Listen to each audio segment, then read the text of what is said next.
Good afternoon. It is Friday, March 1st, 2024. Jesus and the disciples enjoyed the triumphal entry with the shouts of Hosanna of the people. They came back the next morning, and on the way he cursed the fig tree and then cleansed the temple, kicked out the money changers and the con men and the scam artists, and said, "My Father's house shall be a house of prayer." And then we have today's passage, Mark chapter 11, verses 18 to 21, and I'm reading from the New Living Translation, second edition. It says, when the leading priests and teachers of religious law heard what Jesus had done, they began planning how to kill him. But they were afraid of him because the people were so amazed at his teaching. That evening, Jesus and his disciples left the city. The next morning, as they passed by the fig tree he had cursed, the disciples noticed it had withered from the roots up. Peter remembered what Jesus had said to the tree on the previous day and exclaimed, "Look, Rabbi, the fig tree you cursed has withered and died." Jesus angered the leading priests and teachers of religious law. When they heard about him cleansing the temple, they were angry. He cut into their profit margin. He hit their corrupt pocketbooks, because the only way that those people could have those places of opportunity to steal and to scam were if they were paying a percentage to the leaders.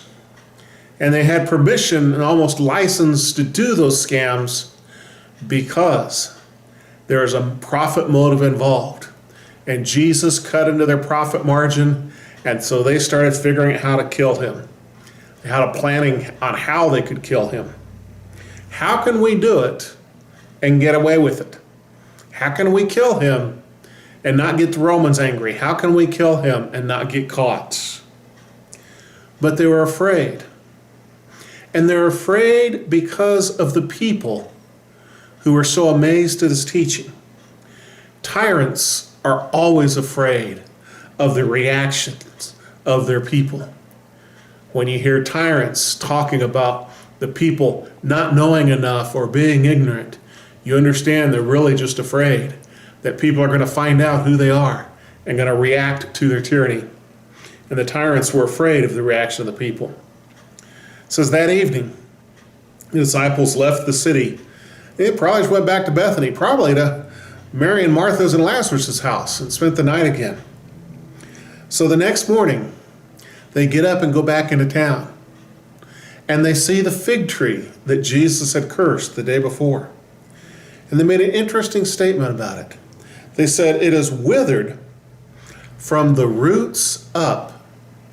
Now, normally when a plant withers, it withers from the flowers and the leaves on down. And the stem and the trunk are the last to go.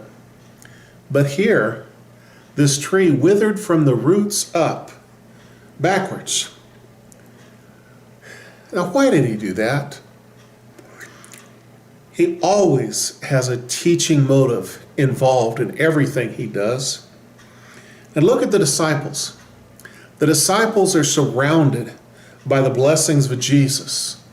They're surrounded by his healing of people. They're surrounded by his provisions, the feeding of the 5,000, and always the disciples having something to eat. They're surrounded by the friends that he makes, Mary and Lazarus and Martha, caring for them and giving them a place to stay.